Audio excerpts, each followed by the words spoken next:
here at the ocean. I'm going for my walk and meeting with my supervisor in a few minutes. I have been working on kind of slowly picking myself up out of this dark place that I've been in lately that I have talked to you guys about.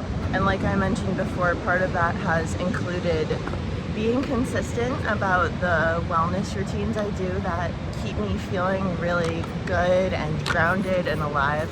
Part of that has been picking up old hobbies like reading again, which has just been so nice. I've been reading outside with Caleb and just letting him play. Reading is a habit that kind of brings me back to my childhood. I used to read a lot. I used to try to escape a lot through fiction, and I think that can definitely be a good thing. So recently I've been reading Where the Crawdads Sing. I forget the author, but I'll put it on the screen. That has been such a good book. I highly recommend it. It's about a girl who, through a series of devastating circumstances, ends up growing up alone on a marsh, and I just relate to this main character so much. She spends a lot of time alone. She spends a lot of time in nature. She grows to really love the marsh that she lives on, and she continues to dive deeper into the details of the marsh around her as a way to cope with her loneliness and abandonment. It kind of gave me this feeling of, you know, maybe that is a part of why I love nature and care about it seemingly so much more than the average person. I mean, you guys know I care so much. I'm driven to tears probably at least weekly about the state of our environment and our loss of biodiversity. And I always felt like it had to do something with me being more sensitive or having a little bit of a hard time with people and with social interactions. And for Kaya, the main character of this book, you know, she's had all of these experiences that have made her so different from other people that when she tries to spend time around them, it's just so uncomfortable and they're so mean to her. And I just so relate to that. Like, that's how I felt throughout school, and I felt like I was always waiting to be able to, I felt like I was always kind of waiting for the day to end so I could get back to the forest and the marsh and the ocean. It's such a special form of comfort that's kind of hard to explain, but the rhythms and the detail and the beauty of nature just create this cocoon, this safety net that you can kind of fall into as a child. Even if other things in your life aren't okay, and if the humans in your life are scary and dangerous. So I have just been loving this book so much. I'm about 3/4 of the way through. I'll definitely be looking for more books by this author. I feel a little melancholy, like it continues to feel like you have to choose between really loving and being immersed in nature and being a part of society, I guess. But I'm trying to trust that that's not necessarily the case. You know, the more I meet other people who really care about the environment, people who are into environmental protection and who care, at least to some degree, as much as I do, I just feel like those are my people, and maybe you don't have to choose one or the other. Maybe there are lots of people out there actually who also really love nature and care about it and want to protect it. These are just my Monday morning thoughts.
past days with Garrett and Caleb. We all kind of wake up bright and early. My husband works in trade. He's a plumber. If you've ever known anybody that worked in trade, that's pretty typical. You get up super early, and I don't typically start work until 9, so that's how I'm able to fit so many good habits into my morning routine. But lately I've been spending 15 to 30 minutes outside in the mornings reading.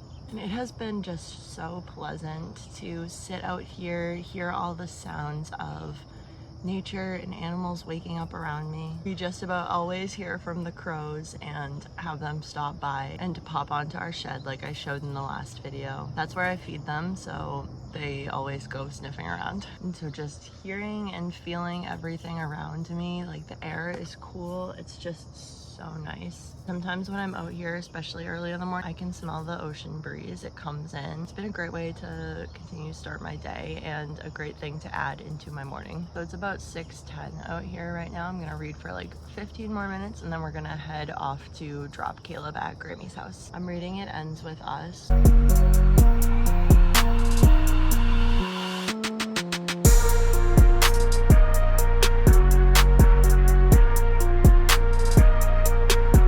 So the past few days when I'm driving Caleb to his Grammy's house, I've just been listening to music. I haven't been listening to podcasts or anything else that's really gonna occupy my mind. It has been excruciating. I was feeling, first of all, the discomfort, but also a little bit of the benefit. Like today it's still uncomfortable, but it's just that little bit less uncomfortable than it was a couple days ago, for example. So I wanted to share it from that space because I know how disheartening it can be when you do something you know is supposed to be good for you, but it doesn't feel good. So I just wanted to share from my perspective as a therapist and a human being that sometimes when we do things we know are good for us, it does suck for a while. It doesn't necessarily feel good right away. It's not always going to be a 180 flip. It's going to be like degree by degree writing the course. So that's where I'm at now, just listening to music, breathing, hearing my thoughts, and putting some of my focus into the beautiful scenery around me. I'm always looking out for animals, especially when I'm driving back roads like this. And I've seen 4 crows and a hawk so far, so it's all gonna be okay. It's gonna be a good day.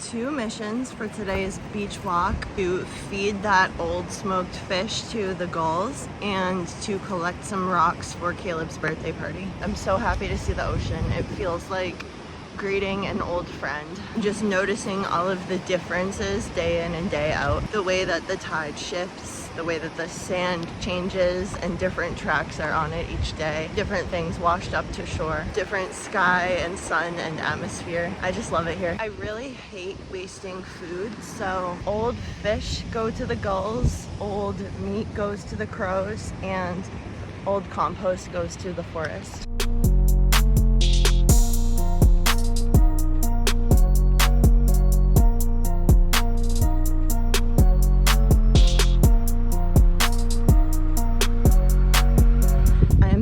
Back to the beach on my lunch break because I just didn't get enough. Honestly, while I was walking out here with Echo this morning, I saw this rock that the waves kept breaking on, and I just wanted to swim to that rock so badly. So we'll see where the tide's at and if I can do that now.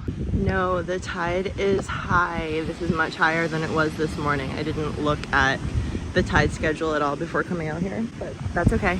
I still can't wait to go swimming. This has been such a great day. I'm so glad that I got to go do that. It took me a minute to get in because swimming in the northern Atlantic Ocean is a little cold, but it was so worth it once I did fully submerge. I love to swim out past the breakers to the place where my feet don't touch and just tread water and kind of be alone with the ocean. This might seem embarrassing to some people, but when I'm getting in, I like to sing to the ocean. And even though I do it so often, swimming in the ocean still feels like this profound spiritual experience to me, and I really cherish these opportunities to connect and deepen our relationship further. Everything about it, the shock to the nervous system from the temperature change to just the experience being with such a big natural beauty like that, really helps to ground me and sort through whatever I'm feeling. And one of the things I was reflecting on today was the way that I sort of manifested this current life. And when I'm talking about manifesting, I'm kind of talking about defining your dream and then taking those steps to get there. I have so much more on the topic I could talk about because honestly, I have been so good at manifesting. I have done so much to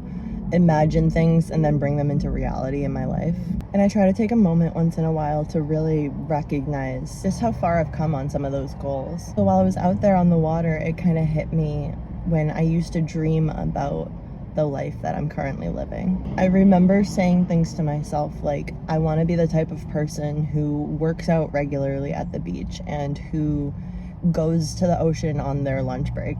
And here I am having done both of those things today. I wanted to work from home, have a more flexible job that would allow me to do things like that. And here I am with so many of those goals that I used to dream about that have crossed over into reality in the real world. And at the same time, it doesn't totally feel the way that I think I imagined it would. You know, I was also reminded of the fact that there's no quick fix to any of our problems. There's no magic switch that will just make us happy all the time and not have any challenging moments or days or weeks. I feel like a part of me is almost surprised to find that I've achieved all these goals and yet it's still me. It's still the same person with the same traumas and triggers and patterns that I'm trying to break. And all of that doesn't just go away because you have more money or a really great beachy lifestyle. Don't get me wrong, those things can help, and I'm so grateful for that to be my reality now. But I think so often we can accidentally assume that if we just get that next thing we think we want, then we'll be this totally different person who's happy all the time. Okay, my phone overheated while I was sitting there yapping in the sun, but let me just round out that thought. To an extent, it is your responsibility to work through your shit and create your own happiness. And there's every likelihood that those things are not going to change as much as you might think from changes in external circumstances. I can feel myself continuing this pattern by thinking, okay, when I get my independent license and I can work for myself, that's when everything's going to change and I'm going to just be happy all the time. And obviously, I'm a therapist. I know that that is not realistic or even an appropriate goal to have, but I'm also human and don't really like feeling those difficult emotions. So from one perspective, that could feel really demoralizing, like no matter what you do or what you accomplish, it's not necessarily going to change who you are or how you feel. But from another perspective, I find it really inspiring because it doesn't matter. You can start right where you're at. You can take actions today to help yourself heal and find stability and grounding. And you can find things that will spark joy that don't need to rely on you having tons of money or time or resources. So that being said, I'm gonna run inside, change, shower, grab something to eat, and then get on my next session. I have been putting a lot of effort into picking myself back up after the challenging mental health week that I had recently. My garden and plants haven't been doing particularly well for lots of reasons, but one of them being that I kind of neglected them this year. We grow cannabis. This is my second year growing. Last year we also had 2 plants and we grew enough flower to last us basically the entire year. Actually, I still have a huge gallon mason jar full of it. It was a lot of work last fall to cut them, dry them, trim them, cure them, and to ultimately store them in our deep freezer. But we were able to get 3 giant gallon mason jars full. And like I said, we still have an entire one left. Hopefully, I'm not revealing too much about how often we smoke, but I live in Massachusetts, and it's crazy to me how taboo weed is for some people, and how sometimes people find any form of alcohol more socially acceptable than weed. And that's just so wild to me. I think it should be less stigmatized than it is. So that's why I wanted to share a little bit about how we actually grow our own weed and put a little bit of money into the gardening supplies and the plants themselves, but then see a huge return on that investment for the entire year. Anyway, I'm a little nervous about the crop we're gonna get because I haven't been very consistent or attentive to them. But I'm just starting now and doing the best I can. I can see that there's some flowers starting on these plants already. And what I'm doing here is I'm just using twine to pull the branches away from the stem, which will allow more sunlight and airflow and will really help these plants bush out just a little bit. I live in a mobile home park, and by the way, it's such a great place to live. There's a huge sense of community and safety here. But that's a story for another day. Sometimes when I watch a piece of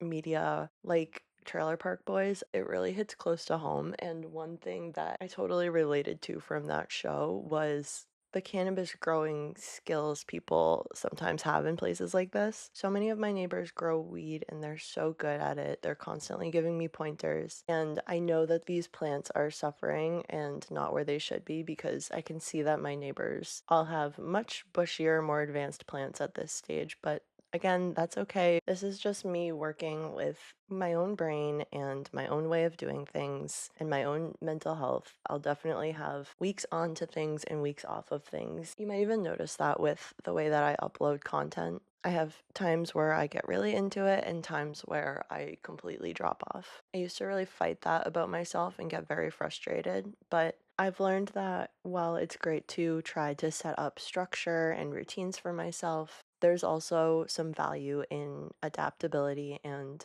acceptance around the way that I just tend to do things. So this is one of those times that I'm trying to give grace to myself so that I can just kind of pick up where I left off and accept that this might not be the most banger crop this year, but we still have every likelihood to get enough to last us through this next year until next growing season, given that we still have a third of what we grew last year. I should mention that last year I remember noting that this kind of twine is not really the best to use because some of the little fibers can come off and get stuck in your flower. It wasn't the end of the world for us. We just picked them out during the trimming process and as we would grind up any flower. But I remember thinking that for this year I wanted to find a different solution. I just obviously didn't invest that time or effort. And I'm not really willing to trade the twine for something plastic that's like not going to biodegrade at the end of the season. So here we are, and I'm just doing the same thing again this year. We are, on the other hand, getting a banger crop of tomatoes. I am so proud of this little tomato garden. Every single one of these plants was from seeds that I saved last year. I